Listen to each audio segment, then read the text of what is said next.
जी film 16 फेब्रुवारीला announce केली होती, त्याचं पोस्टर लॉन्च झालं होतं.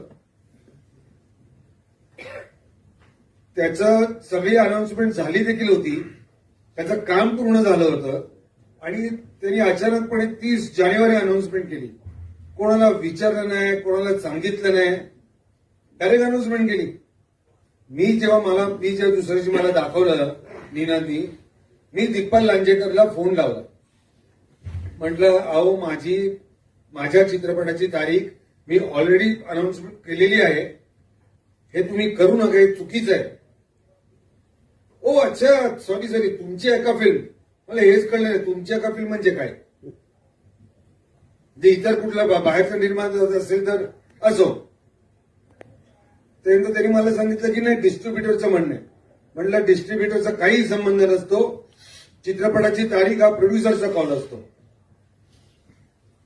नाही सर, मी म्हटलं तुम्ही तारीख बदला. म्हटलं तुमचा मोठा सिनेमा आहे, तुमचा सिनेमा देखील चालला पाहिजे, तुमच्या सिनेमा देखील थिएटर्स मिळू दे, आणि मी ऑलरेडी माझी डेट अनाउन्समेंट मी केलेली आहे, तुम्ही आता असं करू नका.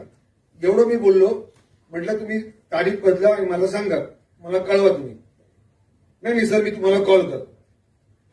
दुसऱ्या दिवशी मी फोन केला त्यांना, त्यांनी माझे फोन तेव्हापासून उचलले नाहीत आणि आजपर्यंत उचलले नाहीत. मी विषय सोडून दिला. पण मी ह्या गोष्टीचा निषेध करतो. मी फक्त ऐतिहासिक आणि महाराजांवर जो चित्रपट आहे म्हणून मी गप्प आहे. पण आपण मराठी निर्माते हे सगळे असे दिवसाला 3-3, 4-4, 2-2 चित्रपट येतात आणि आपण गप्प बसतो, तुम्ही कोण बोलत नाही. म्हणून काही निर्माते खरंच शेफारले.